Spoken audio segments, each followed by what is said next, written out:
Hello everyone, hope so you are doing well.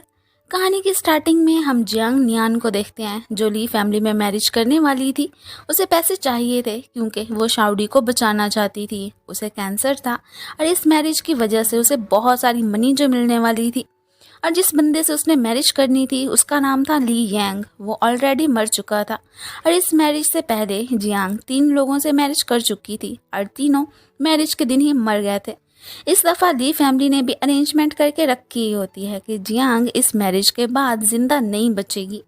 अब जैसे ही Jiang room में enter होती है तो सबसे पहले उसकी नज़र बहुत सारी ज्वेलरी पर पड़ती है और वो उसे देखकर खुश हो जाती है क्योंकि उस ज्वेलरी को पाकर वो अमीर हो जाना चाहती थी।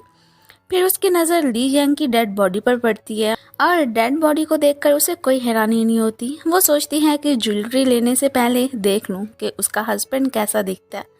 जैसे ही वो उसके फेस से मास्क हटाती है तो नीचे ली यांग होता है। तब वो नोटिस करती है कि ली यांग सांस ले रहा है क्योंकि वो दोबारा जिंदा हो जाता है। पहले वो डर जाती है और उसे लगता है कि ये कोई गोस्ट है, लेकिन बाद में उसे समझ आ जाता है कि ये इंसान ही है।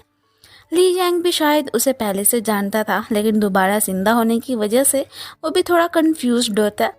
तभी अचानक उन्हें टिक टिक की आवाज़ सुनाई देती है और पता चलता है कि रूम में बॉम्ब रखा होता है जिसमें कुछ सेकंड्स ही बाकी थे। जियांग ज्वेलरी लेकर जाना चाहती थी, लेकिन ली यांग समझ जाता है कि टाइम नहीं है। वो उसे उठाकर बाहर ले आता है। जैसे ही दोनों बाहर आते हैं बॉम्ब फट जाता है। ली यांग चाहता था कि जियांग उसका साथ रहे, लेकिन वो कहती है कि अगर किस्मत में हुआ तो हम दोबारा मिलेंगे, अभी नहीं। और वो उसे वहाँ छोड़कर आगे चली जाती है। तभी एक स्नेक उसे काट लेता है। जियांग तो हेल्प की ज़रूरत थी तो उसे बचाने के लिए ली यांग वहाँ आता है और पॉइजन सक कर लेता है। इसके बाद जियांग बेहोश हो जाती है। ली यांग उसे उठाकर ले जा रहा होता है।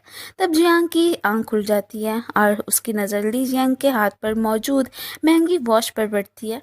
अब जियांग किसी भी तरीके से वो वॉच हासिल करना चाहती थी। ली यांग उसे अपने घर ले जाता है। रात के वक्त जियांग मौका का फ़ायदा उठाती है और उसे किस करने के बहाने एक पिल खिला देती है। इससे ली यांग की हालत ख़राब हो जाती है और जियांग उसके हाथ से वॉच निकाल लेती है। फिर वो उसे पानी में धक्का दे देती है। जब वो वापस जा रही होती है तो उसे पीछे से कोई आवाज़ नहीं आती, तो उसे लगता है कि शायद वो डूब गया है, इसलिए वो उसकी मदद के लिए पूल में जाती है। तब उसे पता चलता है कि ये सब ली यांग का ड्रामा था।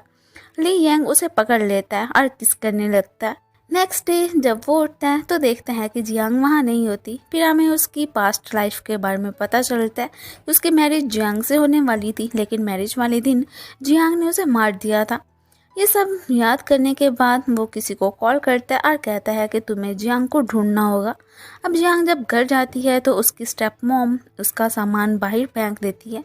वो नहीं चाहती थी कि अब जियांग उनके घर में रहे, लेकिन जियांग को अभी भी शाउडी की फिक्र थी क्योंकि वो हॉस्पिटल से गायब हो गया था। उसकी मॉम यहाँ पे उसे टॉन्ट मारती हैं कि वैसे भी तुम जिस लड़के के साथ होती हो वो मर जाता है, इसलिए अच्छा है कि वो कहीं गायब हो गया। ऊपर से उसके डैड भी आ जाते हैं और वो भी जियांग को बुरा भला कहने लग गए थे। जियांग को उनकी बातें इतनी बुरी लगती हैं कि वो नाइफ निकाल लेती है ताकि अपने डैड और स्टेप मॉम को डरा सके। ऊपर से कुछ गुंडों के साथ मिस्टर सॉन्ग आ जाता है और वो आते ही जियांग को गर्दन से पकड़ लेता है। जियांग उसे पुलिस की धमकी देती है, लेकिन मिस्टर सॉन्ग उसकी धमकी से नहीं डरता। जियांग के डैड मिस्टर सॉन्ग को कहते हैं कि तुम इसे अपने साथ ले जा सकते हो। अब तभी उसे बचाने के लिए ली यांग आ जाता है और अब वो उसके पेरेंट्स और मिस्टर सॉन्ग से बात करता है कि वो लोग जियांग को भी नुकसान ना पहुंचाएं। जियांग के पेरेंट्स उसकी बात नहीं मानते, लेकिन तभी वो उनके सारे सीक्रेट्स बता देता है और कहता है कि इस वजह से वो पक्का जेल जाएंगे। कुछ लोग जियांग के पेरेंट्स को वहाँ से ले जाते हैं। ये सब देखकर जियांग खुश हो गई थी। इसके बाद ली यांग उसके पास आता है और जियांग से कहता है कि तुम मेरे साथ चलो, लेकिन जियांग साथ जाने से मना कर देती है। तभी वो मिस्टर सॉन्ग की आवाज़ सुनती है जो कह रहा होता है कि इस घर को लॉक कर दो। जब जियांग उससे बात करने जाती है तो वो बताता है कि तुमने मेरे काफ़ी पैसे देने हैं।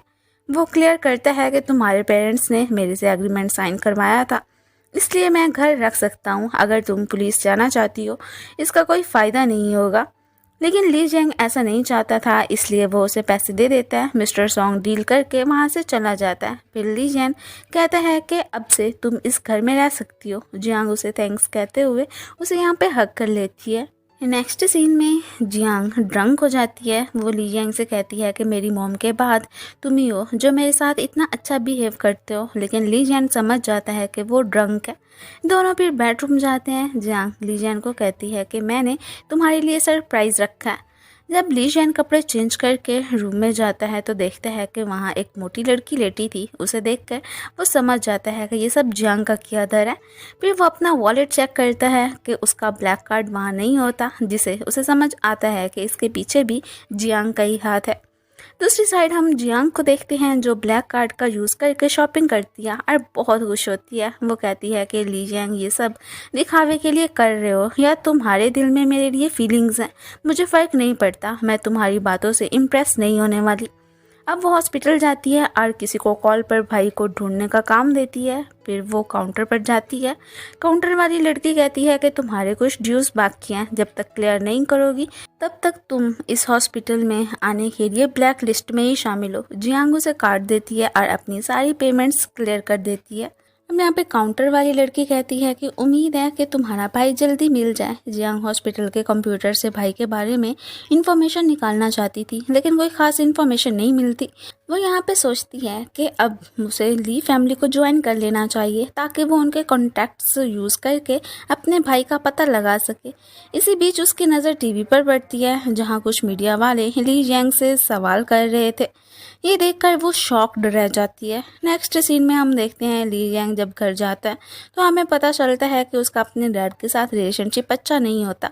उसके स्टेप मॉम और स्टेप ब्रदर भी थे और उनके साथ भी उनका रवैया बिल्कुल भी ठीक नहीं था, उसके साथ उनकी नहीं बनती है। और जैसे कि वो डेथ के बाद दोबारा ज़िंदा होता है, इसलिए उसकी फैमिली के लिए भी ये बात बहुत ही अजीब थी। उसे चेक करने के लिए एक तांत्रिक को बुलाया जाता है। उस तांत्रिक की हर बात पर ली जियांग के डैड यकीन करते थे, इसलिए उसके स्टेप मॉम ने पहले ही तांत्रिक को पैसे दे दिए होते हैं ताकि वो झूठ बोले। तांत्रिक ली जियांग के गिर्द घूमता है और फिर बताता है कि इस पर कर्ज है और इस कर्ज को ख़त्म करने के लिए हमें हॉली मेडन को बुलाना होगा।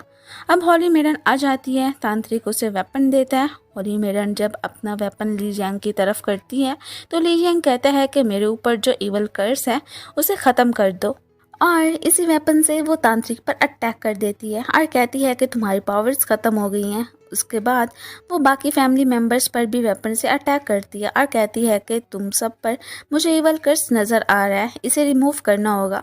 फिर वो ली जियांग के पास जाती है और कहती है कि तुम्हारी बॉडी तो प्योर है, तुम्हारी फैमिली पर जो भी इवल कर्स है उसे तुम अपनी प्योर बॉडी का यूज़ करके ख़त्म करना ही होगा। अब उसकी फैमिली को पता चल जाता है कि ये वाले हॉली मेडन नहीं है जो उन्होंने बुलाई थी। ली जियांग फिर अपनी फैमिली को बताता है कि आप लोग सही समझ रहे हैं, ये मेरी वाइफ है, इसका नाम जियांग है। ये सुनकर उसकी फैमिली तो एकदम शॉक्ड ही रह जाती है। रूम से बाहर आने के बाद ली जियांग जियांग से पूछता है कि तुम यहाँ क्या कर रही हो। जियांग बताती है कि मैं तुम्हारी मदद के लिए आई हूँ, लेकिन ली जियांग को उसकी बात पर यकीन नहीं होता क्योंकि पहले वो उसे धोखा दे चुकी थी। जियांग कहती है कि तुमने भी तो झूठ बोला था, तुम्हारी भी एक स्टेप मॉम और भाई हैं। वो कहता है कि वो मेरी फैमिली नहीं है।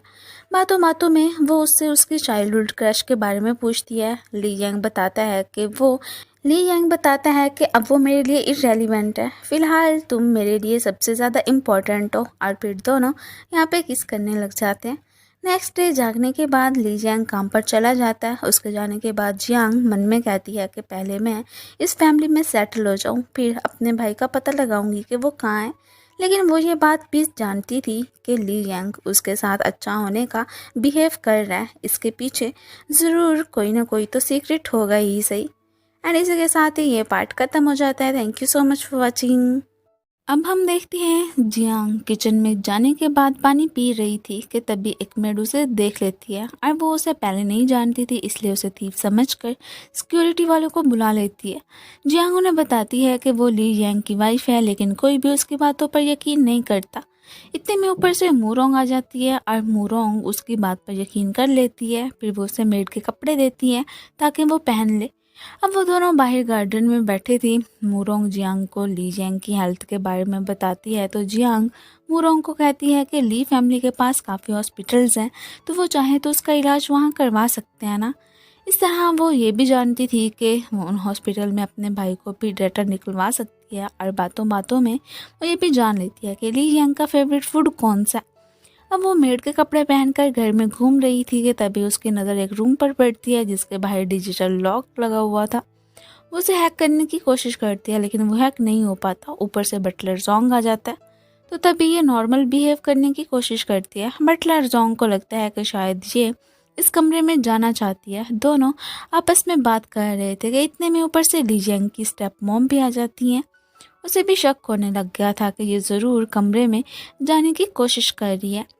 फिर वो उसे बता देती हैं कि अगर तुम्हें इस कमरे में जाना है ना तो इसके लिए तुम्हें फिंगरप्रिंट्स चाहिए होंगे, या तो घर के ऑनर के या फिर दोनों यंग मास्टर्स के। इससे वो समझ गई थी कि अब उसे हर हाल में ली जियांग के फिंगरप्रिंट्स चाहिए। जैसे ही वो वहाँ से जाने लगती है तो ली जियांग की स्टेप मॉम उसे रोकना चाहती थी लेकिन उसके हाथ में जो मेडिसिन थी, जियांग उसे उठाकर ली जियांग की मॉम पर गिरा देती है कि बटलर जोंग बीच में आकर उस मेडिसिन को मिस्ट्रेस के ऊपर गिरने से बचा लेता है। ये बिहेवियर देखते ही वो समझ गई थी कि बटलर और ली जियांग की स्टेप मॉम के बीच में कुछ तो चल रहा है और उसने तुरंत डिसाइड कर लिया था कि वो इस घर से जल्दी निकलना चाहती है। लेकिन उससे पहले उसे अपने भाई का पता लगाना होगा। अब वो मेडिसिन और केक बनाती है ताकि वो ली जियांग को खिला सके। इसके बाद जब वो ली जियांग के लिए मेडिसिन लेकर जाती है तो वो उसे मेड वाले ड्रेस में देखकर इम्प्रेस हो जाता है। जैसे कि उसे उसके फिंगर्स प्रिंट्स चाहिए थे तो वो उसके क्लोज हो जाती है, उसे केक भी खिलाती है और मेडिसिन खिलाना चाहती थी। पहले तो वो मेडिसिन लेने से मना कर देता है और जैसे ही दोनों किस करने लगते हैं तो तभी मेडिसिन उसके ऊपर गिर जाती है। वो जो शर्ट पहने होता है वो उसे उतार देता है। वॉशरूम जाने के बाद जियांग उसका फ़ोन निकालकर उस पर जो फिंगरप्रिंट्स नज़र आ रहे थे वो उन्हें जल्दी से कॉपी कर लेती है ताकि उसका यूज़ करके सीक्रेट रूम में जा सके। अब रात का वक्त होता है। ली जियांग एक ड्रीम देखता है कि जिस रात उसकी वेडिंग होने वाली थी वो जियांग से मिलने गया था और जियांग ने धोखे से उसका मर्डर कर दिया था। ये बात उसे समझ नहीं आती कि आखिर जियांग ने ऐसा क्यों किया और उसके मरने के बाद ही वो दोबारा रिबर्थ हो गया था। वो कंफ्यूज्ड था कि उसके साथ क्या हुआ। तभी मूरोंग आती है और वो उससे पूछता है कि मैं कहाँ हूँ। तो वो बताती है कि वो एक फ्यूनरल में आया हुआ है। जिस बंदे का फ्यूनरल था वो ली कंपनी की मेडिसिन को हैंडल करता था। फिर उसकी नज़र नीचे पड़ती है। जियांग ने उस बंदे की फ़ोटो उठाई होती है। इससे पता चलता है कि जियांग ने उस बंदे से शादी की थी और शादी के दिन ही उसकी डेथ हो गई। ये सब देखकर वो शॉक्ड हो जाता है। उसी वक्त उसकी आंख खुल जाती है और वो बहुत ही घबराया होता है। तभी वो अपने फ़ोन में एक फ़ाइल ओपन करता है जिसमें शाओडी बेड पर लेटा होता है। फिर वो किसी को कॉल करता है और कहता है कि जल्दी से जियांग के भाई का इलाज करना होगा। उसके बाद वो अपने मोबाइल से हाउस कैमरा चेक करता है तो देखता है कि जियांग सीक्रेट रूम के आसपास घूम रही है। ये देखते ही वो गुस्से से कहता है कि जो मिस्टेक पहले हुई थी वो अब दोबारा नहीं होगी। अब जियांग फिंगरप्रिंट का यूज़ करके सीक्रेट रूम में एंटर हो चुकी होती है। फिर वो कंप्यूटर के पास जाकर बैठ और उसमें अपने भाई के बारे में इंफॉर्मेशन कलेक्ट करने की कोशिश करती है लेकिन उसे अपने भाई के नाम कहीं भी नज़र नहीं आता। हाँ, उसे एक ऐसे बंदे की प्रोफाइल मिलती है जिसका बोन एरो उसके भाई के साथ मैच करता था। इतने में उसे लगता है कि कोई आ रहा है तो वो चुप जाती है। यांग चुपकर अपने रूम में वापस चली जाती है और देखती है कि ली यांग वहाँ नहीं होता। ये देखकर वो कंफ्यूज हो जाती है लेकिन तभी ली यांग पीछे से आ जाता है और उसे कहता है कि अब वो उसे कहीं नहीं जाने देगा। अगले दिन जियांग उठती है तो देखती है कि ली यांग वहाँ मौजूद नहीं होता। इतने में एक मेड आती है और कुछ कपड़े लाती है। वो बताती है कि ये मैडम ने दिए हैं, इन्हें पहनकर ब्रेकफास्ट टेबल पर जाना। जियांग कपड़े चेंज करके जब ब्रेकफास्ट करने जाती है तो वो चेयर पर बैठना चाहती है लेकिन ली यांग की स्टेप मॉम उसे रोक देती हैं। वो कहती हैं कि मास्टर खुद डिसाइड करेगा तुम किस चेयर पर बैठोगी और इससे पहले तुम्हें उनको सूप पिलाना होगा। एक मेड गर्म सूप लेकर आती है। जियांग पहले थोड़ी हेस्टेट करती है लेकिन फिर सूप मास्टर को देने के लिए रेडी हो जाती है क्योंकि अगर उसके भाई का मामला ना होता तो वो इस घर में एक मिनट भी ना रुकती। इतने में बेल बजती है और मास्टर रूम में आ जाता है। जियांग घुटनों के बल बैठकर उसे सूप देने लगती है लेकिन प्रेशर की वजह से वो मास्टर पर सूप गिरा देती है। सब लोग शॉक हो जाते हैं। वो वहाँ से जाते हुए कहती है कि कल फिर से सूप देने की कोशिश करेगी। सूप गर्म होने की वजह से उसके हाथ भी जल जाते हैं। उसका हाल पूछने के लिए मूरोंग उसके पास जाती है। जियांग उस सिटी के बेस्ट न्यूरो सर्जन के बारे में डिटेल लेना चाहती है लेकिन मूरोंग उसे बताती है कि अगर तुम्हें कुछ पता करना है तो ली यांग से पूछ लो। फिर वो उसे ऑक्शन के बारे में भी बता देती है। जहाँ ली यांग जाने वाला होता है और उसने उसके लिए स्पेशल सीट भी रखी होती है। इस ऑक्शन में एलीट लोगों आकर बोलियां लगाने वाले थे। मूरोंग जियांग को फुल तैयार होकर जाने का कहती है। रात के वक्त जियांग रेडी होकर ऑक्शन में जाती है, लेकिन गेट पर गार्ड्स उसे रोक लेते हैं और इनविटेशन कार्ड मांगते हैं। उसके पास तो इनविटेशन कार्ड नहीं होता। वो कहती है कि मैं ली जियांग की वाइफ हूँ। गार्ड्स उसे दूसरी साइड से एंट्री होने का कहते हैं और फिर उसे ये भी बताते हैं कि तुम्हें अब यहाँ पे ऑक्शन आइटम के तौर पर यूज़ किया जाएगा। ये सुनते ही वो भागने लगती है कि गार्ड्स उसे बेहोश कर देते हैं। ऑक्शन में जब उसकी एंट्री होती है तो लोग उस पर बोलियां लगाना शुरू कर देते हैं। फिर वो ली जियांग को देखती है जिसके पास एक लड़की बैठी होती है और उसने मास्क पहना था। जब वो लड़की मास्क उतारती है तो जियांग शॉक्ड रह गई थी, क्योंकि उसके पास बैठी लड़की कोई और नहीं बल्कि जियांग की बहन थी जिसका नाम चिंग चिंग था। तभी हम फ्लैशबैक का सीन देखते हैं। जियांग उस वक्त छोटी थी और उसका भाई भी उसके साथ था। वो अपने भाई का इलाज करवाना चाहती थी, लेकिन उसकी स्टेप मॉम इलाज के लिए पैसे नहीं देती, क्योंकि उसका सारा फोकस अपनी दूसरी बेटी चिंग पर होता है। इस सब की वजह से जियांग को बहुत बुरा फील होता है। वो बस यही चाहती है कि अगर उसके पास पैसे होते तो वो इस घर में एक मिनट भी ना रुकती। प्रेजेंट का सीन में जियांग खुद से कहती है कि शायद ली जियांग मुझे ह्यूमिलेट करना चाहता है, इसलिए ये सब कर रहा है। जब ली जियांग और उसकी बहन दोनों ही उसके पास आते हैं तो उस वक्त तक उसकी बोली 100 मिलियन तक पहुंच चुकी होती है। जिस बंदे ने उसकी बोली लगाई होती है, जियांग उसके साथ चिपक जाती है ताकि ली जियांग को जेलिस फील करवा सके। फिर वो उस बंदे के साथ रूम में जाती है और उसे बेहोश करने का प्लान बनाती है। वो उसे दूसरे रूम बुलाकर उस पर अटैक करना चाहती थी, लेकिन उस बंदे की बजाय ली जियांग दूसरे में आ जाता है। जियांग जैसे ही अटैक करती है तो ली जियांग उसके अटैक को रोक लेता है और फिर दोनों के दरमियान फिर से क्लोज मूवमेंट्स होने लगते हैं। चिंग जो कि दूसरे रूम में लॉक्ड थी, उन दोनों को साथ देखकर जेलिस फील करती है। नेक्स्ट सीन में हम देखते हैं कि जियांग अपने कपड़े पैक कर रही होती है। उसे लगता है कि शायद यहाँ उसे भाई के बारे में कुछ पता नहीं चलेगा, इसीलिए जाना बेहतर होगा। तभी उसकी नज़र एक पार्सल पर पड़ती है। जब वो पार्सल ओपन करती है तो उसमें उसके भाई की फ़ोटो होती है और पीछे लिखा होता है कि अगर तुम्हें अपना भाई वापस चाहिए तो तुम्हें ली जियांग को मारना होगा। इसके बाद वो किचन में जाती है जहाँ बटलर जोंग ये जीलैंग के लिए मेडिसिन बना रहा था, तो वो उसे वहाँ से भेजकर खुद ही मेडिसिन बनाने लग जाती है। मेडिसिन बनाने के बाद वो ली जियांग से मिलने जाती है तो देखती है कि चिंग चिंग वहाँ ऑलरेडी मौजूद थी। जियांग उसे चिढ़ाने के लिए कहती है कि तुम जब दूसरे रूम में लॉक्ड थी तो तब तुम्हें हमें रोमांस करते हुए देख ही लिया होगा ना तुमने। ये सुनकर चिंग चिंग को गुस्सा आ जाता है और वो उसे थप्पड़ मारने वाली होती है, लेकिन ली जियांग बीच में आकर उसे रोक लेता है। वो चिंग चिंग को उसके घर जाने का कहता है तो चिंग चिंग गुस्से में वहाँ से चली जाती है। उसके बाद जियांग ली जियांग को मेडिसिन देती है। जैसे ही वो मेडिसिन पीता है उसकी तबीयत ख़राब होने लगती है और वो बेहोश हो जाता है। जब उसकी आँख खुलती है तो उसका डॉक्टर दोस्तों से चेक कर रहा होता है। डॉक्टर कहता है कि अब वो ठीक है, लेकिन ली जियांग अभी भी कंफ्यूज होता है कि जियांग ने ऐसा क्यों किया और क्या वो उससे सच में प्यार करती है या नहीं। जब वो घर जाता है तो जियांग को हर जगह ढूंढता है, लेकिन वो कहीं नहीं मिलती, तो वो किसी को कॉल करके जियांग को ढूंढने का कहता है। अब हम जियांग को देखते हैं जो एक क्लब में होती है। वहाँ के लोग शायद उसे जानते हैं और उसके बारे में बातें करने लगते हैं। जियांग वेट्रेस से ड्रिंक मांगती है, लेकिन ड्रिंक देखकर उसका मूड खराब हो जाता है। इतने में ली जियांग वहाँ उसके लिए ड्रिंक ले आता है और कहता है कि मैं तो घबरा गया था, मुझे लगा था कि तुम दोबारा नहीं मिलोगी।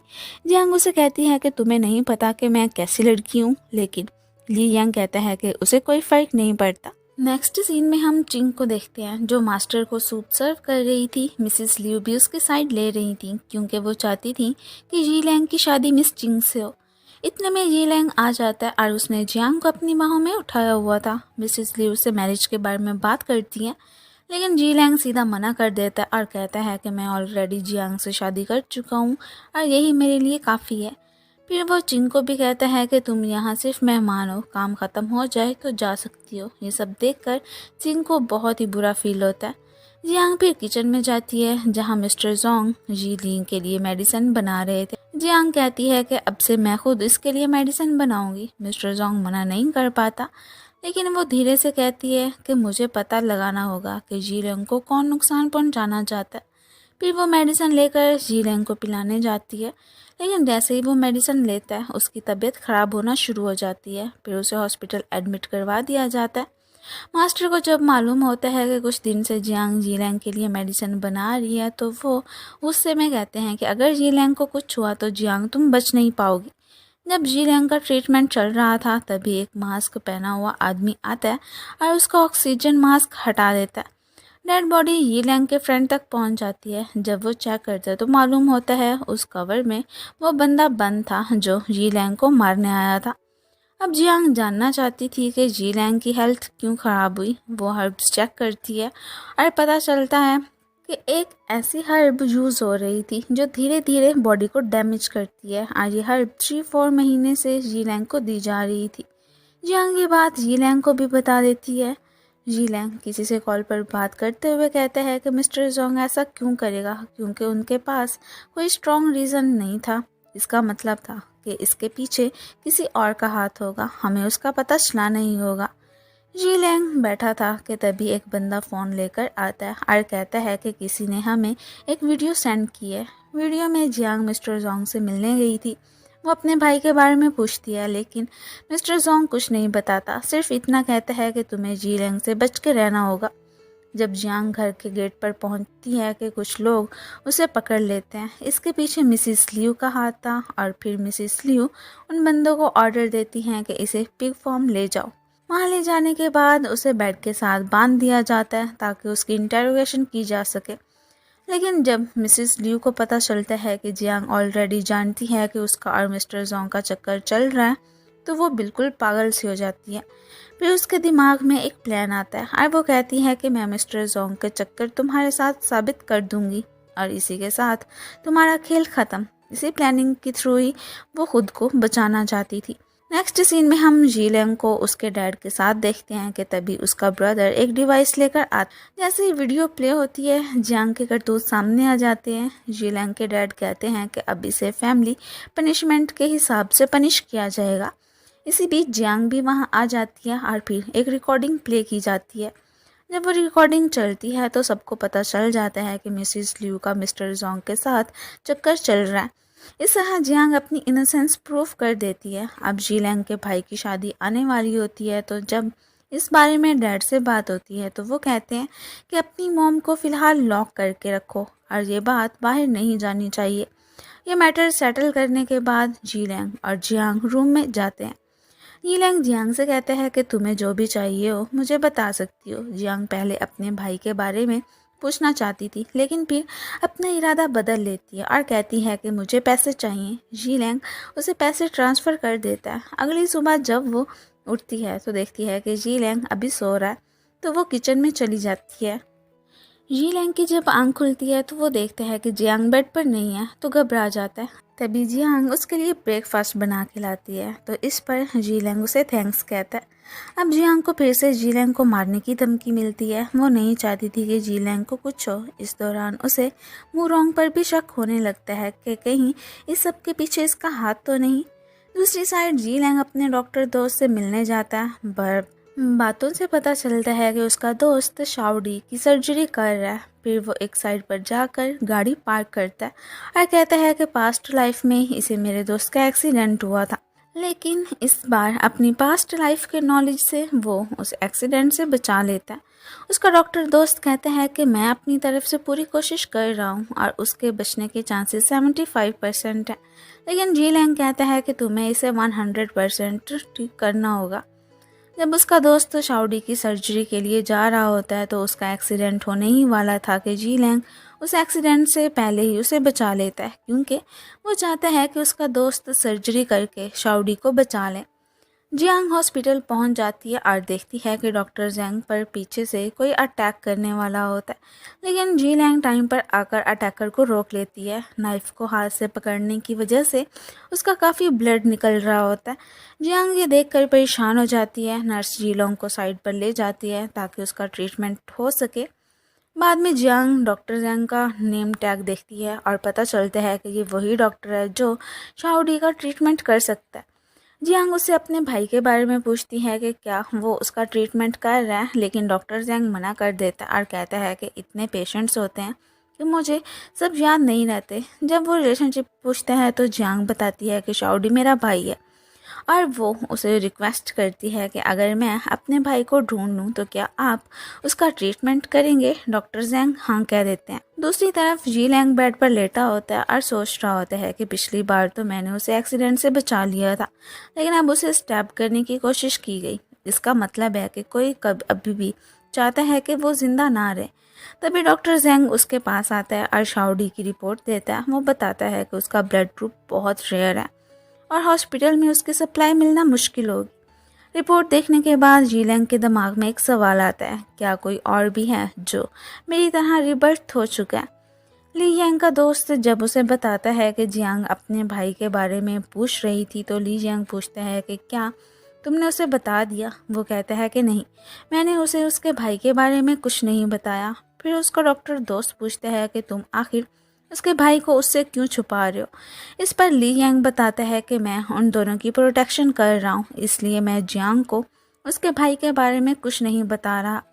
डॉक्टर से बात करने के बाद जब वो बाहर आता है तो देखता है कि जियांग उसी का ही वेट कर रही थी। उसे घर ड्रॉप करने का कहता है। गाड़ी में बैठने के बाद ली जियांग उसे कहता है कि तुम्हारे भाई को भी ब्रेन की डिजीज़ है ना, तुम चाहो तो मेरे डॉक्टर दोस्त से उसका इलाज करवा सकती हो। जियांग झूठ बोलते हुए कहती है कि वो मेरे रिलेटिव्स के पास है और उसका ऑलरेडी इलाज हो रहा है। लेकिन ली जियांग को तो सच का पता होता है और वो अंदर ही अंदर सोचता है कि पता नहीं ये मुझ पर कब ट्रस्ट करेगी। घर पर जियांग जाकर फिर उसके हाथ पर मेडिसिन लगाती है। दोनों बैठकर बातें कर रहे होते हैं। अब ली और मूरोंग की शादी का दिन आ जाता है। जब ली जियांग और जियांग शादी में जाते हैं तो लोग ली जियांग के बारे में बातें करने लग जाते हैं, लेकिन इन दोनों की फर्क नहीं पड़ता। इसी दौरान एक पेंटिंग पेश की जाती है जो ली जियांग की मॉम ने एक मैरिज पर गिफ्ट की थी और लोग उसे देखकर कहते हैं कि ये पेंटिंग फेक लग रही है। ये सब उसके स्टेप ब्रदर का बिछाया हुआ जाल होता है। वो चाहता है कि ली जियांग गुस्सा करे ताकि मीडिया सब रिकॉर्ड कर ले, लेकिन जियांग समझदारी से ली जियांग को रोक लेती है और कहती है कि तुम्हें इसकी बातों में नहीं आना वरना तुम्हारी इमेज खराब होगी। जियांग पेंटिंग चेक करती है और कहती है कि जिसने भी ये पेंटिंग बनाई है उसकी एज सिर्फ 12 ईयर की होगी। फिर वो बताती है कि ये पेंटिंग ली जियांग की मॉम ने बनाई थी और वो एक जीनियस थी। ये सुनकर सब लोग हैरान हो जाते हैं। ली जियांग उसके पास आता है और कहता है कि मुझे नहीं पता था कि तुम्हें आर्ट के बारे में इतना पता है। इतने में उसके डैड आ जाते हैं और अपने बेटे ली को कहते हैं कि जो मूरोंग को देख लो। उसके जाने के बाद वो पार्टी में आए हुए सब लोगों को वेलकम करते हैं, लेकिन लोग फिर भी ली जियांग के बारे में गॉसिप्स करते रहते हैं। अपने बारे में गॉसिप सुनकर ली जियांग कहता है कि मुझे भी कुछ अनाउंस करना है। वो सबको बताता है कि जियांग मेरी फियांसी है और मैं उसे गिफ्ट के तौर पर एक पेंटिंग दूंगा। इस पेंटिंग की प्राइस 30 बिलियन होती है। ये पेंटिंग उसकी मॉम ने उसे दी थी ताकि वो किसी डिजर्विंग लड़की को दे, और जब अब उसे लगता है कि जियांग ही वो लड़की है, जियांग उसका गिफ्ट एक्सेप्ट करके उसे हक कर लेती है। लोग ये देखकर कहते हैं कि ये दोनों कितने रोमांटिक हैं, लेकिन साइड पर खड़ा उसका स्टेप ब्रदर ली ये सब देखकर गुस्से में आ जाता है। वो मूरोंग का हाथ जोर से पकड़ लेता है। मूरोंग उसे रियलाइज़ करवाती है तो वो सॉरी कहता है, लेकिन फिर भी गुस्से में कहता है कि आज मेरा स्पेशल दिन था, लेकिन ली जियांग ने फिर से इसे बर्बाद कर दी। नेक्स्ट सीन में हम देखते हैं कि ली जियांग जियांग की आंखों पर पट्टी बांधकर उसे साइड पर ले जाता है। वो उसे एक घर दिखाना चाहता था जो उसने उन दोनों के लिए खरीदा था। घर देखकर जियांग काफ़ी खुश हो जाती है। जब वो घर का टूर करती है तो हर चीज़ को देखकर उसे पता चलता है कि सब उसकी फेवरेट चीज़ें हैं। इससे वो और भी ज़्यादा इम्प्रेस हो जाती है, लेकिन उसे ये नहीं पता होता कि ली जियांग का रिबर्थ हो चुका है और उसे पहले से ही सब कुछ पता है कि जियांग को क्या पसंद है और क्या नहीं। फिर ली जियांग उसके लिए खाना बनाने का प्लान बनाता है। जब वो कुकिंग स्टार्ट करता है तो उसे पता चलता है कि उसकी कंपनी के शेयर्स नीचे जा रहे हैं। ये देखकर वो थोड़ा सैड होता है, लेकिन वो अपनी वाइफ को सैड नहीं करना चाहता, इसलिए वो अपना फोकस सिर्फ खाने पर रखता है। इतने में उसका भाई उससे मिलने आ जाता है और उसे सारी हकीकत बताता है। वो कहता है कि कल बोर्ड मीटिंग होने वाली है और तुम्हें वहाँ ज़रूर आना है। वो ये भी बताता है कि उनके डैड की तबीयत पहले से ही ख़राब है, लेकिन ली जियांग उसे इग्नोर कर देता है और कहता है कि अगर तुम्हारी बात ख़त्म हो गई है तो तुम जा सकते हो।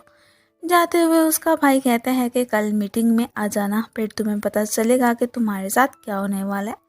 नेक्स्ट सीन में बोर्ड मीटिंग की हुई दिखाया जाता है, जहाँ सब बोर्ड मेंबर्स आए होते हैं और फिर उसके डैड के साथ बहस कर रहे थे। वो नहीं चाहते थे कि कंपनी डूब जाए, क्योंकि कंपनी का एक सीक्रेट लीक हो गया होता है। सब कहते हैं कि जिसका भी इसमें हाथ है उसे सज़ा मिलनी चाहिए। इतने में ली जियांग वहाँ आ जाता है। उसके डैड सारा ब्लेम उस पर डाल देते हैं और उसे स्टिक से मारना शुरू कर देते हैं। वो चाहते हैं कि ली जियांग मान ले कि इस सब के पीछे जियांग का हाथ है, क्योंकि उस रूम में मिलने वाले फिंगरप्रिंट्स जियांग के थे। लेकिन ली जियांग मना कर देता है, वो जियांग को इसमें फंसाना नहीं चाहता। डैड अभी भी उसे मार रहे होते हैं कि तभी जियांग भी वहाँ आ जाती है और एक स्टिक उसे भी लग जाती है। ये देखकर डैड रुक जाते हैं और सोफा पर बैठ जाते हैं। जियांग बताती है कि हाँ वो रूम में गई थी, लेकिन ली जियांग कहता है कि रूम में जाना इसका प्रूफ नहीं है कि उसने सीक्रेट लीक किया। वो कहता है कि थोड़ा वेट करो, सब सच सामने आ जाएगा। तभी न्यूज़ आती है कि उनकी कंपनी के शेयर्स डबल हो गए हैं। ये देखकर उसका भाई और डैड दोनों हैरान रह जाते हैं कि इतनी जल्दी ये सब कैसे हो गया। फिर ली जियांग बताता है कि जो उनके घर में मेड काम करती थी लियू, उसके बेटे ने हैकिंग की थी। ये सुनकर मेड डर जाती है और ली जियांग से माफ़ी मांगती है। अब जब सब कुछ क्लियर हो जाता है तो जियांग रूम में जाकर अपनी इंजरी को देखती है, जो स्टिक के लगने की वजह से हुई थी, और उसे पेन हो रहा होता है। इस वक्त उसे पास्ट याद आता है कि जब उसने एक हैकिंग कंपटीशन जीता था और कुछ पैसे मिले थे, तो उसके डैड ने वो पैसे गैम्बल करके लॉस कर दिए थे। जियांग अपने रूम में होती है और उसकी स्टेप मॉम आकर उसका यूनिवर्सिटी एडमिशन फॉर्म फाड़ देती है। ये देखकर जियांग को बहुत बुरा लगता है और वो अपनी स्टेप मॉम से झगड़ा करती है। स्टेप मॉम कहती है कि तुम्हें एक आदमी से शादी करनी होगी ताकि हमें पैसे मिल सके। जियांग मना कर देती है। तभी स्टेप मॉम उसे मारने के लिए कुछ उठाती है, लेकिन उसका भाई बीच में आ जाता है और वो चीज़ उसके भाई को लग जाती है, जिससे वो बेहोश हो जाता है। अब जियांग को अपने भाई की फिक्र होती है। वो अपनी स्टेप मॉम से रिक्वेस्ट करती है कि अगर वो पैसे दे दें तो वो उनकी हर बात मान लेगी और हत्या के शादी भी कर लेगी, बस उसके भाई को बचा ले। ये सब याद करके जियांग सैड खड़ी होती है कि तभी ली जियांग वहाँ आ जाता है। वो उसकी इंजरी देख लेता है और कहता है कि मैं तुम्हें मेडिसिन लगा देता हूँ, लेकिन जियांग मना कर देती है। तब ली जियांग उसे साइड पर ले जाता है, लेकिन उसकी अपनी तबीयत भी ख़राब होने लगती है क्योंकि उसे ज़्यादा मार पड़ी थी। वो जियांग से कहता है कि अगर तुम मेरी हेल्प नहीं लेना चाहती हो तो मेरी हेल्प ही कर दो। फिर वो अपनी शर्ट उतारता है और जियांग उसके जख्मों पर मेडिसिन लगाती है। इसी बीच ली जियांग उसे बताता है कि उसे पता है कि जियांग उस रूम में गई थी और उसने कैसे उसके फिंगरप्रिंट्स मिटाने की कोशिश की। ये सुनकर जियांग को तो इम्प्रेस होना चाहिए था, लेकिन वो इम्प्रेस नहीं होती। ली यांग जियांग को अपनी फीलिंग्स बताता है और उसे कहता है कि तुम्हें मुझ पर ट्रस्ट करना चाहिए। जियांग को उसकी बातों पर यकीन आ जाता है। नेक्स्ट डे ली यांग बैठा होता है, उसे डॉक्टर की कॉल आती है जो बताता है कि शाओडी की हालत ख़राब है, जिस पर ली जियांग उसे कहता है कि तुम्हें हर हाल में उसे बचाना होगा। फिर वो शाओडी की फ़ोटो जियांग को सेंड कर देता है। जियांग ये देखकर बहुत बुरा फील करती है और उसे इस बात पर भी गुस्सा आ रहा था कि अभी तक उसे नहीं पता कि कौन इसे ब्लैकमेल कर रहा है। फिर दोनों ब्रेकफास्ट साथ कर रहे होते हैं। ली जियांग उसे कहता है कि आज मेरे साथ चलो, वेडिंग ड्रेस ट्राई करते हैं क्योंकि हमारी शादी होने वाली है और मैं मीडिया को भी बता चुका हूँ। जियांग उसके साथ चली जाती है। जब वो फिर वेडिंग ड्रेस पहनकर आती है तो ली जियांग उसे देखकर बहुत ज़्यादा इम्प्रेस हो जाता है, बस देखता ही रहता है। फिर ली जियांग उसे रिंग पहनाते हुए अपनी फीलिंग्स कन्फेस कर देता है। इसी वक्त पास्ट लाइफ का सीन दिखाया जाता है जब दोनों मूवी देखने गए थे। तब ली जियांग ने उसकी रिंग का साइज याद कर लिया था ताकि फ्यूचर में यूज़ कर सके। अब वो उसे रिंग पहना देता है और जियांग भी ये सब देखकर खुश हो जाती है। जब जियांग अकेले रूम में जाती है तो सोचती है कि पहले वो ली फैमिली से बदला लेना चाहती थी अपने भाई शाओडी के लिए, लेकिन अब उसे लगता है कि वो ली यांग से प्यार करने लगी है। उसके दिल में फीलिंग्स बढ़ती जा रही हैं और वो उसे छोड़ नहीं सकती। वो डिसाइड करती है कि अब अपनी फीलिंग्स उससे बता देगी और दोनों दूर जाकर खुशी से रहेंगे। लेकिन इसी बीच ली जियांग को डॉक्टर की कॉल आती है कि शाओडी की हालत बहुत ख़राब है और तुम्हें फ़ौरन आना होगा। वो जल्दी में चला जाता है और एक लड़की को कहता है और वो मेरे आने तक का वेट करे। जब जियांग को ये बात पता चलती है तो वो अंदर से टूट जाती है। फिर उसे हॉस्पिटल से न्यूज़ मिलती है कि वो वेडिंग ड्रेस में है। हॉस्पिटल पहुंच जाती है। वहां वो ली जियांग की गाड़ी देखती है और हैरान रह जाती है। वो अंदर जाकर अपने भाई को ढूंढने लगती है। इसी दौरान वो छुपकर ली जियांग और डॉक्टर की बातें सुन लेती है। उनकी बातों से उसे लगता है कि शाओडी को किडनैप करने का प्लान भी ली जियांग का ही था। ये सुनकर वो अंदर से बिल्कुल टूट जाती है। वो पहले उसे माफ़ करने और अपनी फीलिंग्स बताने वाली थी, लेकिन अब वो सिर्फ अपने भाई को बचाना चाहती है। वो अपने भाई को ढूंढते हुए फिर मोर्चरी तक पहुंच जाती है, जहां उसे लगता है कि उसका भाई मर चुका है।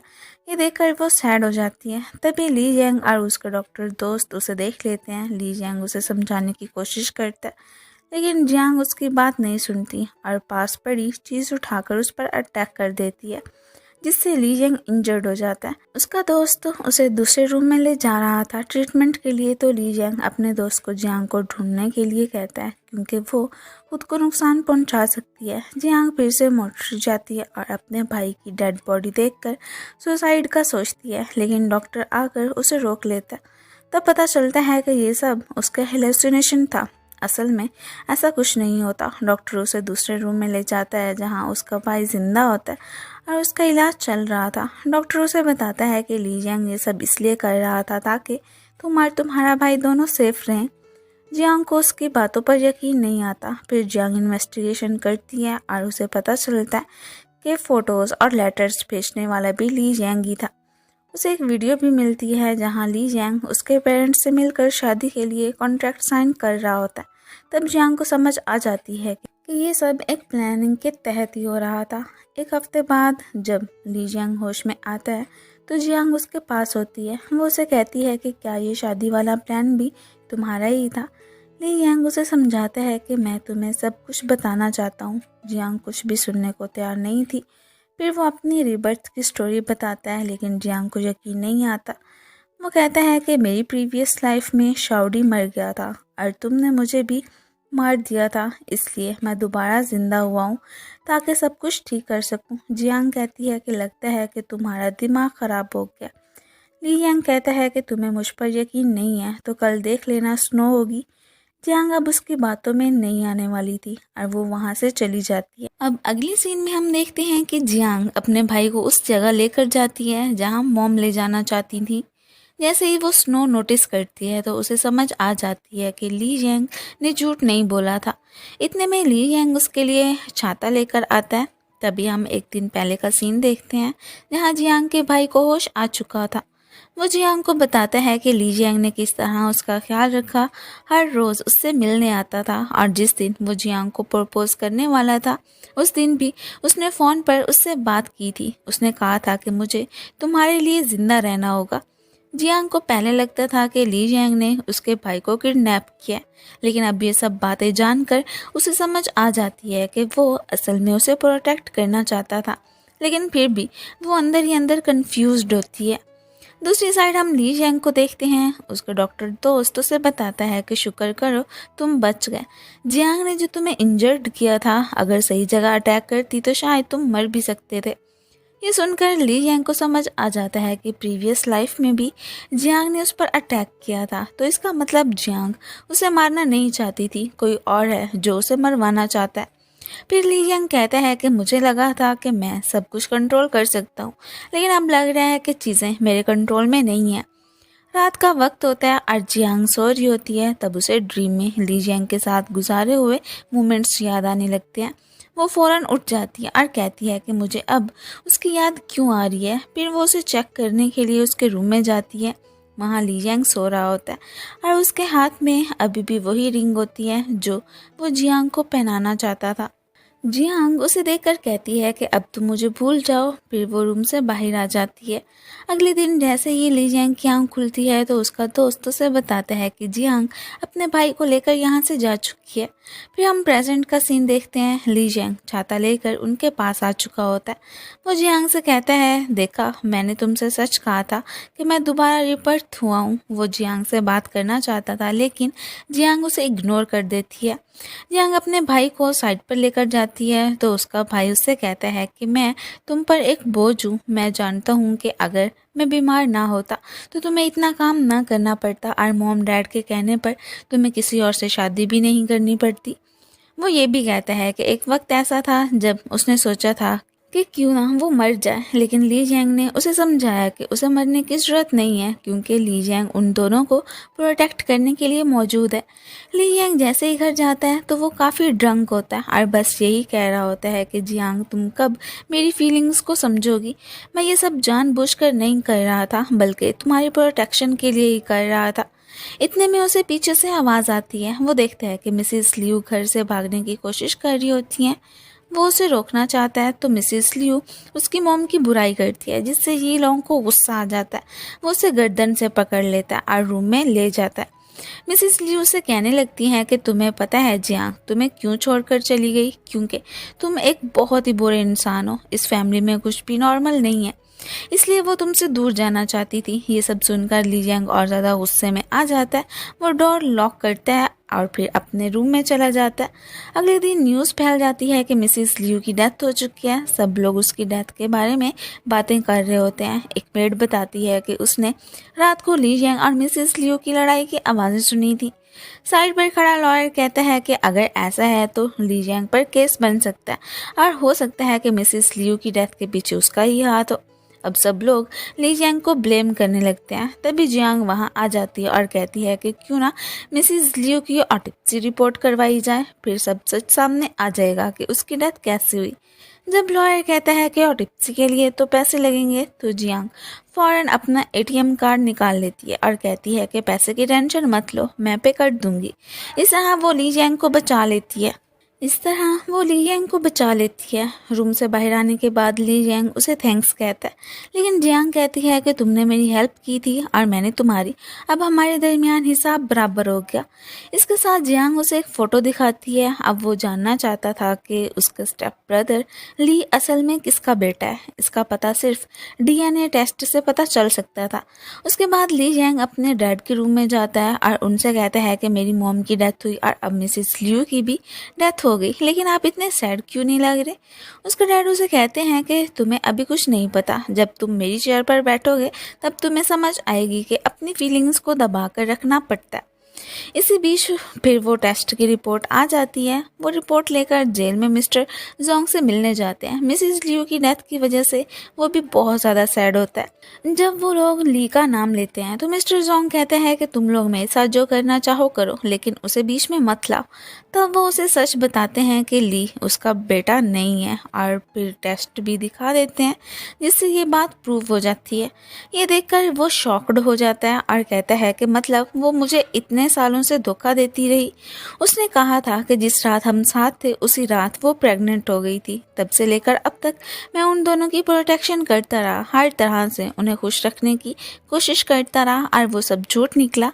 फिर वो एक और सीक्रेट बताता है। वो कहता है कि ली जैंग की मॉम को पॉइजन मैंने दिया था, वो भी मिसेस लियू के कहने पर। यह सब बताते हुए उसे बहुत ज़्यादा गिल्ट फील हो रहा होता है और वो खुद की जान ले लेता है। ली जैंग अब इस बात को लेकर बहुत ज़्यादा सैड होता है कि उसकी मॉम को पॉइजन दिया गया था। वो खुद को ही ब्लेम करता है कि अगर वो पैदा ना होता तो लोग उसकी मॉम पर इल्ज़ाम नहीं लगाते और ना ही उन्हें पॉइजन दिया जाता और शायद आज वो जिंदा होती। लेकिन जियांग उसे समझाती है कि उसे खुद को ब्लेम करने की ज़रूरत नहीं है। वो कहती है कि तुम अब जिंदा हो, इसलिए तुम्हें अब आगे की चीज़ों को हैंडल करना होगा। जियांग उस पर ट्रस्ट करती है और यही बात ली जियांग के लिए काफ़ी होती है। फिर दोनों यहाँ पे किस करने लग जाते हैं। इसके बाद ली जियांग अपनी मॉम की सिमेट्री पर जाता है। वो अपनी मॉम को बताता है कि वो एक ऐसी लड़की से मिला है जिसे वो बहुत प्यार करता है। इसी के साथ वो जियांग को रिंग पहना देता है और जियांग उसे एक्सेप्ट कर लेती है। ली जियांग बहुत खुश होता है। जब वो वहाँ से जा रहे होते हैं तो ली यांग फिर वहाँ आ जाता है। वो ग्रेव पर रखे हुए फूल उठाता है और कहता है कि अब तुम ज़्यादा देर खुश नहीं रहोगे। जियांग ली जैंग जब घर वापस आते हैं तो मीडिया वाले उन्हें गेट पर रोक लेते हैं। वो जियांग से पूछते हैं कि तुम जिन जिन मर्दों से पहले शादी कर चुकी हो वो सब मर चुके हैं और उसी के बारे में वो सवाल पूछना चाहते थे। जियांग ये सवाल सुनकर परेशान हो जाती है। दूसरी साइड लियोंग अपने डैड के पास जाता है।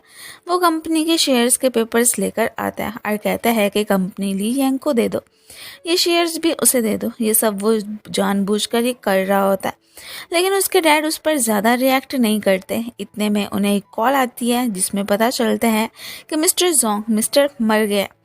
ये सुनकर ली होंग कहता है कि उसे छोड़ो, तुम सिर्फ ली यांग पर फोकस करो और उसे मीडिया को हैंडल करने का कहो। फिर ली होंग बाहर आता है और कहता है कि अब जो होगा वो सबके लिए ठीक नहीं होगा। इसके बाद फ्लैशबैक आता है जहां ली होंग अपनी मोम के पास जाता है। वो मोम से कहता है कि मुझे वो गाना सुनाओ जो बचपन में सुनाती थी। जैसे ही मोम गाना सुनाना शुरू करती हैं, ली होंग उनका गला दबाकर मार देता है। अब ये क्लियर हो जाता है कि मिसिस लियू को उन्हीं के बेटे ने मारा था। अगले दिन जब ली जियांग ऑफिस जा रहा होता है तो जियांग परेशान होती है। ली जियांग उसे समझाता है कि इस सब के पीछे ली होंग का हाथ हो सकता है और मीडिया को भी उसी ने ही इन्फ्लुएंस किया होगा। वो कहता है कि तुम टेंशन मत लो, मैं सब हैंडल कर लूँगा। लेकिन जब जियांग गाड़ी में बैठने लगती है तो अचानक उसे किडनैप कर लिया जाता है। वो उसे मारना चाहते होते हैं लेकिन तभी ली जियांग वहाँ आ जाता है और उसे बचा लेता है। लेकिन इस स्ट्रगल में जियांग बेहोश हो जाती है। ली जियांग उसे घर ले जाता है और उसके पास बैठकर सोचता है कि कोई ऐसा इंसान ज़रूर है जो उसे मरवाना चाहता है। पास्ट लाइफ में ऐसा कोई सीन नहीं था, इसका मतलब कोई नया ही दुश्मन बन गया जिसका उसकी तरह रिबर्थ हो चुका है। एक दफ़ा फिर से जियांग को किडनैप कर लिया जाता है और उसे कोल्ड स्टोरेज रूम में बंद कर दिया जाता है। ली जियांग उसे ढूंढते हुए वहां तक पहुंच जाता है और उसे बचा लेता है। वो जियांग को उठाकर जा ही रहा होता है कि तभी एक आदमी वहां आ जाता है। वो जियांग को रूम में जाने का कहता है। जियांग के जाने के बाद वो आदमी उस पर अटैक कर देता है क्योंकि वो उसे मारने आया होता है। लेकिन ली जियांग उसे रोक लेता है और कहता है कि जो जाकर अपने बॉस को बता दो, वो जो कोई भी है मैं खुद से इससे डील कर लूँगा। वो आदमी डर के मारे फिर वहाँ से भाग जाता है। इस सब के बाद जियांग की तबीयत खराब हो जाती है। मूरोंग वहाँ आ जाती है और फिर उसे टच करने लगती है लेकिन ली जियांग उसे रोक देता है। तभी अचानक यहाँ पे ली जियांग बेहोश हो जाता है। जियांग अपने रूम में होती है कि तभी मूरोंग उससे मिलने आ जाती है। मूरोंग उसे बताती है कि ली जियांग काम के लिए जर्मनी चला गया, लेकिन जियांग को उसकी बात पर यकीन नहीं होता। वो सोचती है कि अगर ली जियांग गया होता तो मुझे बता कर ही जाता। मूरोंग मुझे क्यों बता रही है, ज़रूर कुछ गड़बड़ है। जब ली जियांग को होश आता है तो मूरोंग उसके पास खड़ी होती है। ली जियांग उस पर शक करता है लेकिन मूरोंग कहती है कि मेरा इस सबसे कोई लेना देना नहीं है, मैं बस वहाँ से गुजर रही थी और तुम्हें इंजर्ड देखकर हॉस्पिटल ले आई थी। वो ये भी बताती है कि उसका फ़ोन टूट गया था और उसे रिपेयर के लिए भेज दिया गया। जब जियांग कॉल करने की कोशिश करती है तो कॉल नहीं लगती क्योंकि फ़ोन डैमेज होता है। अब जियांग अपने एक्स हस्बैंड्स की डेथ का कारण जानना चाहती थी। जब वो गाड़ी में बैठने लगती है तो फिर से एक आदमी अटैक करने की कोशिश करता है। जियांग जानबूझकर कार का एक्सीडेंट कर देती है और बच जाती है। वो आदमी उसे मारने के लिए बाहर आता है लेकिन तभी मूरोंग आकर उसे बेहोश कर देती है। मूरोंग जियांग को एक फाइल देती है और कहती है कि ये तुम्हारे काम आएगी। इसके बाद जियांग कुछ लोगों से मिलती है और उन्हें बताती है कि मूरोंग ने उसे कुछ इन्फॉर्मेशन दी है कि उसके एक्स हस्बैंड्स को किसी खास किस्म का ड्रग दिया गया था जिससे उनकी डेथ हुई थी। मेरा उनकी डेथ से कुछ लेना देना नहीं। प्रूफ के तौर पर उन्हें कुछ फाइल्स भी देती है। वो ये सब डिस्कस कर रही होती है कि तभी ली जियांग वहाँ आ जाता है। उसके पास भी एक फ़ाइल होती है और वो कहता है कि मैं जर्मनी गया था और वहाँ मेरी एक मीटिंग हुई थी। उसकी डिटेल इस फाइल में है। फाइल देने के बाद वो जियांग को दूसरे रूम में ले जाता है। जब दोनों क्लोज आने लगते हैं तो जियांग नोटिस करती है कि ली जियांग इंजर्ड है और वहाँ बैंडेजेस लगी हुई हैं। इससे उसे समझ आ जाता है कि वो जर्मनी नहीं गया था। वो उससे पूछती है कि तुमने मुझसे झूठ क्यों बोला। ली जियांग सच बताने ही वाला होता है कि तभी उसे कॉल आ जाती है। कॉल पर पता चलता है कि शाओडी को किडनैप कर लिया गया। ये सुनकर जियांग बहुत ज़्यादा ही परेशान हो जाती है। इसके बाद दोनों मिलकर शाओडी को ढूंढने की बहुत कोशिश करते हैं लेकिन वो कहीं नहीं मिलता। फिर ली जियांग के डॉक्टर दोस्त उन्हें बताते हैं कि हमें उसकी लोकेशन मिल गई है। वो कोल्ड स्टोरेज रूम में पहुंचते हैं और वहाँ शाओडी की डेड बॉडी पड़ी होती है। ये देखते ही जियांग अंदर से बहुत ही टूट जाती है। तभी उसे पता चलता है कि किसी ने उसका दिल निकाल लिया है। अब जियांग सिर्फ ये जानना चाहती थी कि इस सब के पीछे कौन है। वो शाओडी की डेथ के लिए खुद को ब्लेम करने लगती है और अपनी जान देने का सोचती है लेकिन ली जियांग बीच में आकर उसे रोक लेता है क्योंकि वो जानता था कि शाओडी अब वापस नहीं आ सकता और वो जियांग को भी खोना नहीं चाहता था। उस रात जियांग को बैड ड्रीम आते हैं जिससे उसकी आंख खुल जाती है। अब उसका सिर्फ एक ही गोल होता है कि वो पता लगाए कि उसके भाई का दिल किसने निकाला। ली यांग उसे समझाता है कि हमने ये मैटर पुलिस को दे दिया और वो खुद इन्वेस्टिगेट कर लेंगे और इसके पीछे किसका हाथ है पता चला लेंगे। लेकिन जियांग खुद ये सब कुछ जानना चाहती थी। एक वक्त के लिए उसे ली यांग पर भी शक होता है कि कहीं उसने ही उसके भाई का दिल तो नहीं चुराया। लेकिन ली यांग उसे समझाता है कि तुम्हें मुझ पर शक करने की जरूरत नहीं है, मेरा इस सब से कोई लेना देना नहीं है। लेकिन जियांग रुकने वाली नहीं होती, वो फिर से डाटा हैक करती है और इन्वेस्टिगेशन स्टार्ट कर देती है। इसी बीच उसे ऑर्गन ट्रैफिकिंग के बारे में पता चलता है और उसी वेबसाइट पर उसके भाई का दिल भी लिस्टेड होता है। सबसे शॉकिंग बात यह होती है कि वो दिल ली यांग की मॉम के नाम पर डोनेट किया गया होता है। ये देखकर जियांग बिल्कुल शॉक हो जाती है। अब वो इसके बारे में और ज़्यादा जानना चाहती थी, इसलिए वो ली यांग को एक जगह लेकर जाती है और उसकी आंखों पर पट्टी बांध देती है। फिर वो उससे सवाल पूछ लगती है। ली यांग कहता है कि अगर तुम्हें मुझसे कुछ पूछना है तो सीधा पूछ लो, बातें घुमा फिरा कर क्यों कर रही हो। जब जियांग उसकी आंखों से पट्टी हटाती है तो वो उससे कहती है कि अगर तुम्हारा उस दिल से कोई कनेक्शन नहीं था तो फिर उसे तुम्हारी मॉम के नाम पर क्यों डोनेट किया गया। और ये कहकर वो ली यांग को बेहोश कर देती है। जब ली यांग को होश आता है तो वो बंधा हुआ होता है। जियांग उससे पूछने लगती है कि आखिर मेरे भाई का कनेक्शन तुम्हारी मॉम के साथ कैसे हो सकता है। ली यांग उसे बताता है कि मुझे इस बारे में कुछ भी नहीं पता। जियांग उसे सच बुलवाने के लिए मारने की भी कोशिश करती है, लेकिन ली यांग अपनी बात पर कायम रहता है और कहता है कि मुझे वाकई कुछ नहीं पता। तब जियांग को लगता है कि शायद ली यांग सच कह रहा है और उसे वाकई इस सब के बारे में कुछ भी नहीं मालूम, इसलिए वो उसे मारना बंद कर देती है। उसके बाद वो ली यांग के जख्मों पर मेडिसिन लगाती है। बाद में जियांग को एक रिपोर्ट मिलती है जिसमें शाओडी और ली यांग दोनों का नाम होता है। अब वो ली यांग से इस सब के बारे में पूछना चाहती थी, लेकिन जब वो कॉल करती है तो उसका फ़ोन ऑफ होता है। फिर जियांग उससे मिलने पहुंच जाती है। ली यांग वहाँ कुछ तैयारियां कर रहा होता है। वो जियांग को फूल देता है और उससे शादी के लिए पूछता है। जियांग फ़ौरन हाँ कर देती है। ये देखकर ली यांग भी हैरान हो जाता है कि आखिर जियांग ने इतनी जल्दी हाँ कैसे कह दी, जबकि जियांग अपने दिल में सोच रही होती है कि जितना मैं इसके करीब जाऊंगी उतना ही मुझे और ज़्यादा सच पता चलेगा। खैर अब उनकी शादी का दिन तय हो जाता है। जियांग फिर मूरोंग से मिलने जाती है और उसे वेडिंग में इनवाइट करती है। मूरोंग भी आने के लिए रेडी हो जाती है। जियांग उससे लिहोंग के बारे में पूछती है तो मूरोंग बताती है कि वो ठीक है।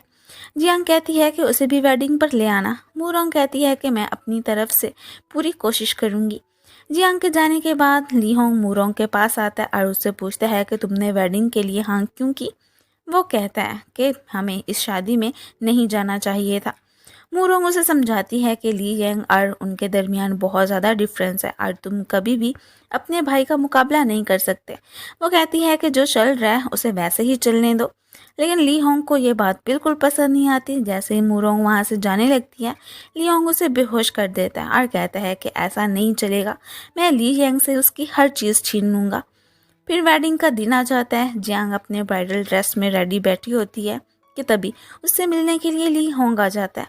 जब जियांग उससे पूछती है कि तुम यहाँ क्या कर रहे हो तो वो कहता है कि तुमने ही तो मुझे वेडिंग में इनवाइट किया था, तो क्या मुझे नहीं आना चाहिए था। और इतना कहने के बाद वो जियांग को बेहोश कर देता है। दूसरी साइड ली यांग ब्राइडल का वेट कर रहा होता है। तभी एक लड़की ब्राइडल ड्रेस में आती है और उनकी मैरिज सेरेमनी कंप्लीट हो जाती है। लेकिन जैसे ही ली यांग उसका फेस कवर हटाता है तो वो देखकर शॉक्ड रह जाता है कि वो चिंग चिंग होती है। चिंग उसे कहती है कि मैं तुमसे प्यार करती हूँ और जियांग से ज़्यादा डिजर्व करती हूँ तुम्हारी वाइफ बनना। लेकिन ली यांग उसकी बात सुनने को तैयार नहीं होता। ये देखकर चिंग को बहुत बुरा फील होता है और वो नाइफ निकाल कर ली यांग को यहाँ पे स्टैब कर देती है। दूसरी साइड हम ली होंग को देखते हैं जिसने मूरोंग और जियांग दोनों को बांध रखा होता है। वो जियांग को बताता है कि उसने तुम्हारी बहन को ब्राइडल बनाकर भेजा था और शायद अब तक वो अपना काम भी कर चुकी होगी। वो मूरोंग और जियांग को ये भी बताता है कि उसकी मॉम के उसने ही मारा था। ये सुनकर दोनों हैरान हो जाती हैं। फिर वो जियांग के पास जाता है और अपनी शर्ट उतार कर दिखाता है कि तुम्हारा भाई का दिल किसी और ने नहीं बल्कि मैंने लिया था। फिर वो खुद ही कन्फेस करता है कि जो वेबसाइट तुमने देखी थी जहां तुम्हारे भाई के हार्ट डोनेशन की कैंपेन चल रही थी, वो वेबसाइट भी मैंने ही बनाई थी। जियांग उसे कहती है कि अपना मोबाइल चेक करो। जब वो मोबाइल देखता है तो उसे पता चलता है कि ये सब लाइव स्ट्रीम हो रहा है। ये देखकर वो शॉक्ड रह जाता है। जियांग उसे एक और सच बताती है कि तुम ही ली फैमिली के असली वारिस हो।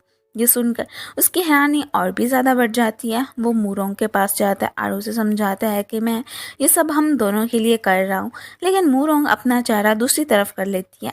अब लियोंग बहुत ज़्यादा गुस्से में होता है। वो गन निकालता है और जियांग को मारने की कोशिश करता है, लेकिन जियांग को बचाने के लिए ली यांग वहाँ आ जाता है। ली यांग को जिंदा देखकर ली होंग पूछता है कि तुम जिंदा कैसे बच गए। ली यांग उसे बताता है कि जब चिंग ने मुझ पर नाइफ से अटैक किया था तो मैंने पहले ही प्रिडिक्ट कर लिया था, इसलिए मैं बुलेट प्रूफ जैकेट पहन कर गया था। इसी वजह से वो अटैक से बच गया। ये सब देखकर ली होंग अपने गुस्से पर कंट्रोल नहीं कर पाता और गोली चला देता है। ली यांग जियांग को बचाने के चक्कर में खुद इंजर्ड हो जाता है। मूरोंग फिर फौरन ली होंग के पास आती है क्योंकि वो नहीं चाहती थी कि वो किसी और को शूट करे। इसी बीच मूरोंग उसे ये भी बताती है कि तुम्हारा हार्ट जो ट्रांसप्लांट हुआ था वो हेल्दी नहीं था। ये सुनते ही उसकी हार्ट बीट तेज़ हो जाती है और वो वहीं उसकी डेथ हो जाती है। नेक्स्ट सीन में हम देखते हैं कि जियांग और ली यांग घर में होते हैं। ली यांग उसे घर की चीज़ों के बारे में बताता है कि मेरी प्रीवियस लाइफ में तुम्हें ये सब चीज़ें पसंद थी, इसलिए मैंने इस लाइफ में पहले ही ये सब खरीद कर रख लिया था। ये सुनकर जियांग कहती है कि तभी मुझे ये सब चीज़ें इतनी पसंद आ रही थी। उसके बाद दोनों एक जगह जाते हैं जहां वो जियांग के भाई को याद कर रहे होते हैं। ली यांग उससे कहता है कि मैंने तुम्हारे भाई को जितना बचा सकता था बचाने की कोशिश की, लेकिन शायद उसकी लाइफ इतनी ही थी। लेकिन अब से मैं तुम्हें प्रोटेक्ट करने की पूरी कोशिश करूँगा। लेकिन दोनों को लग रहा होता है कि अभी भी कोई मिसिंग पीस है। उन्हें अब तक असली मास्टरमाइंड का पता नहीं चल पा रहा होता और दोनों का शक मूरोंग पर जाता है। इसी बीच ली यांग को कॉल आती है जिसमें बताया जाता है कि उसके डैड की कंडीशन बहुत ख़राब है। ये सुनकर वो परेशान हो जाता है। जियांग उसे कहती है कि तुम्हें अपने डैड के पास जाना चाहिए। ली यांग अपने डैड से मिलने चला जाता है। उसके डैड उसे कहते हैं कि अब से कंपनी तुम संभालोगे, मैंने सब कुछ तुम्हारे नाम कर दिया। दूसरी साइड जियांग मूरोंग से मिलने जाती है और उसे बताती है कि ली कंपनी को बहुत ही ब्लैकलिस्ट मिल रहा है, इसलिए वो ली यांग की मॉम की पेंटिंग्स की एग्जीबिशन अरेंज करने वाली है ताकि कंपनी की इमेज बेटर हो सके। तभी मूरोंग उसे एक पेंटिंग देती है और कहती है कि ये पेंटिंग ली यांग की मॉम ने मुझे दी थी, जो कि मेरी मॉम की है। जब मेरी मॉम की डेथ हुई थी तब ये पेंटिंग बनाई गई थी, तुम इसे भी एग्जीबिशन में रख देना। दूसरी साइड ली यांग के डैड उसे कह रहे होते हैं कि देखो, मैं तुम्हारी मॉम के साथ रहना चाहता था, लेकिन फैमिली ने मुझे मजबूर किया और मुझे कंपनी चूज़ करनी पड़ी। लेकिन तुम ऐसा मत करना, तुम जियांग से शादी कर लेना। मैंने अपनी फैमिली के लिए अपने प्यार की कुर्बानी दी थी, लेकिन तुम वो गलती मत दोहराना जो मैंने की थी। ली यांग अपने डैड की बातें सुनकर कहता है कि मैं ली फैमिली को भी प्रोटेक्ट करूंगा और जियांग फैमिली को। अब जियांग ली यांग से मिलने जाती है और उसे उसकी मॉम की एग्जीबिशन के बारे में बताती है। ये सुनकर ली यांग बहुत खुश हो जाता है और वो भी उसे बताता है कि डैड हमारी शादी के लिए मान गया। फिर वो जियांग को अपनी मॉम के रूम की कीज देता है जहाँ उनकी बनाई हुई पेंटिंग्स रखी होती हैं, ताकि वो जाकर उन्हें चेक कर सके। दोनों मिलकर एग्जीबिशन अरेंज करने वाले होते हैं और ये सोचकर दोनों बहुत ज़्यादा खुश हो जाते हैं। जियांग जब पेंटिंग्स चेक करने के लिए रूम में जाती है तो उसे पेंटिंग्स पर वही डार्क वेब वाला मार्क नज़र आता है। ये देखते ही वो तो एकदम शॉक्ड हो जाती है। फिर वो सीधा ली यांग के पास जाती है और उसे कहती है कि डार्क वेब के पीछे तुम्हारी मॉम की पेंटिंग्स का यूज़ हो रहा था। ली यांग उसे समझाने की बहुत कोशिश करता है, लेकिन जियांग उसकी एक नहीं सुनती। वो कहती है कि मैं ये सब मीडिया के सामने लाकर रहूंगी ताकि किसी और का हाल में मेरे भाई जैसा ना हो। दूसरी साइड हम मूरोंग को देखते हैं जो खुद से बात कर रही होती है। वो कहती है कि मेरा भी रीबर्थ हुआ। ली फैमिली ने मिलकर मेरी मॉम को मारा था और अब मैं उन सब से बदला ले रही हूँ। 3 लोग मारे जा चुके हैं और अब सिर्फ एक बंदा बचा है, उसे भी जल्दी ख़त्म कर दूंगी। मॉम, मैं आपकी मौत का बदला ज़रूर लूँगी। अब ली यांग अपने डॉक्टर दोस्त से मिलने जाता है, तभी उसे कंफर्म होता है कि इस सब के पीछे मूरोंग का ही हाथ है। वो ये भी समझ जाता है कि मूरोंग भी उसकी तरह रीबर्थ हुई थी, लेकिन तभी उसका डॉक्टर दोस्त उसे इंजेक्शन लगा देता है और वो बेहोश हो जाता है। अब वो बेड पर लेटा था। जैसे ही मूरोंग उसे मारने लगती है तो ली यांग को होश आ जाता है और मूरोंग समझ जाती है कि शायद वो पहले से ही होश में था और सिर्फ एक्टिंग कर रहा था। फिर मूरोंग उसे सब सच बताती है। वो कहती है कि मैं अपनी मॉम की डेथ का बदला लेना चाहती थी, बाकी सब लोगों को भी मैंने ही मारा। तुम्हारी मॉम को जो पॉइजन दिया गया था उसके पीछे भी मेरा हाथ था और अब मैं तुम्हें भी ख़त्म कर दूंगी। ये कहकर वो रूम लॉक कर देती है और अंदर पॉइजनस गैस छोड़ देती है। जियांग ली जियांग को ढूंढते ढूंढते हॉस्पिटल पहुंच जाती है। जियांग मूरोंग से कहती है कि बाहर पुलिस आ चुकी है और अब तुम बच नहीं सकती। मुझे पता चल गया है कि सबके पीछे तुम्हारा ही हाथ था। लेकिन मूरोंग उसे कहती है कि मैंने तुम्हारी हेल्प की थी। तुम्हारे एक्स हस्बैंड्स की डेथ का ब्लेम तुम पर लग रहा था। मैंने ही तुम्हें बचाया था। क्या तुम मेरे साथ नहीं दोगी? लेकिन जियांग उसका साथ देने से मना कर देती है। ये सुनकर मूरोंग गन निकाल लेती है ताकि जियांग को शूट कर सके।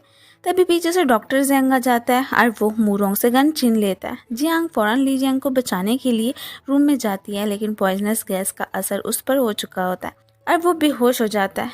इसी बीच फ्लैशबैक सीन दिखाया जाता है जहां पास्ट लाइफ में जियांग और ली जियांग की शादी होने वाली होती है।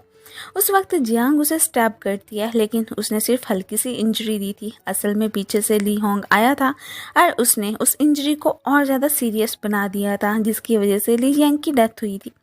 जियांग तो सिर्फ ये जानना चाहती थी कि उसके भाई के साथ क्या हुआ था, लेकिन ली होंग ने अपने ही भाई को मार दिया था। जब जियांग ये सब पूछती है तो ली होंग उसे बताता है कि तुम्हारे भाई का दिल मैंने यूज़ किया था। फिर वो अपनी शर्ट उतार कर अपने स्टिचेस दिखाता है। इसी वक्त ही मूरोंग भी वहाँ आ जाती है और वो ली होंग को बताती है कि तुम्हारा हार्ट जो ट्रांसप्लांट हुआ था वो सही नहीं था और तुम जल्दी मर जाओगे। ये सुनते ही उसकी हार्ट बीट तेज होने लगती है और वो वहीं पर मर जाता है।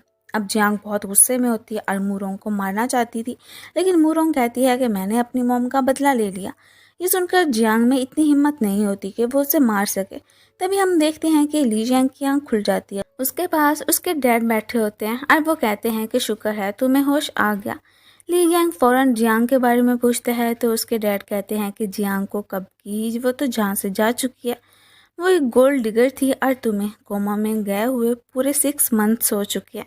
ये सुनकर ली जियांग शॉक्ड रह जाता है। उसके डैड उसे ये भी बताते हैं कि जियांग ने सी में छलांग लगा दी थी और उसके बाद उसका कोई पता नहीं चला। फिर ली जियांग नर्स से डॉक्टर जेंग के बारे में पूछता है तो पता चलता है कि वो 4 महीने पहले ही जा चुका है। उसके बाद ली जियांग अपनी मॉम की सिमेट्री पर जाता है और उन्हें बताता है कि वो जियांग से कितना प्यार करता था और उसके साथ गुजारे हुए पल उसे कितने याद आते हैं। तभी पीछे से एक लड़की गुजरती है जो कि जियांग थी और उसने उसकी सिस्टर के क्लॉथ्स पहने थे। ली जियांग उससे बात करना चाहता है, लेकिन जियांग उसे कहती है कि शायद तुम मुझे कोई और समझ रहे हो। ली जियांग समझ जाता है कि अब वो उससे बात नहीं करना चाहती, इसलिए इसे ही अपनी डेस्टिनी मानकर वो चुपचाप वहाँ से चला जाता है। उसके जाने के बाद जियांग भी इमोशनल हो जाती है और कहती है कि शायद ली जियांग से दूर रहने में ही उसकी भलाई है। मुझे इसे ही बेस्ट एंडिंग मानना होगा। शायद हमारी डेस्टिनी में यही था। एंड इसी के साथ ही हमारे इस ड्रामे की एंडिंग हो जाती है। Thank you so much for watching.